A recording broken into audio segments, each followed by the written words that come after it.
এতক্ষণে তো সবাই জেনে গেছো যে আমরা উত্তরবঙ্গে ঘুরতে গেছিলাম। তো আমাদের জার্নিটা ছিল কৃষ্ণনগর টু কৃষ্ণনগর।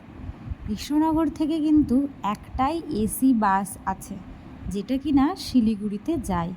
সেই বাসেই আমাদের টিকিট কাটা ছিল। বাসটা ছিল আরাধনার বাস, খুবই ভালো। এই হচ্ছে ভেতরের অবস্থা। এখন আমরা জাস্ট বাসে উঠছিলাম, তাই সবাই লাইন দিয়ে তাদের সিটগুলো খুঁজে নিচ্ছিল। এক পাশে ছিল সিঙ্গেল স্লিপার, উল্টো পাশে কিন্তু ডাবল স্লিপার ছিল।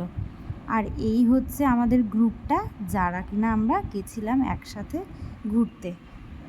বাসে উঠেই আমরা যে যার সিটে চলে গেছিলাম, তারপর বসে বসে গল্প করছিলাম। আর শিলিগুড়িতে নেমে আমরা কিন্তু একটুও টায়ার্ড হইনি। গাড়িতে যেতে যেতে আমাদের সঙ্গে যেহেতু একটা পুচকু ছিল, তার সাথেই আমরা গান বাজনা হাসি ঠাট্টা করতে করতে পৌঁছে গেছিলাম আমাদের গন্তব্যস্থল।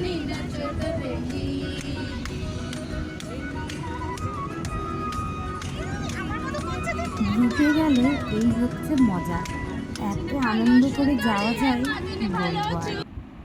আর যাওয়ার পথে পেয়েছিলাম এত সুন্দর দৃশ্য।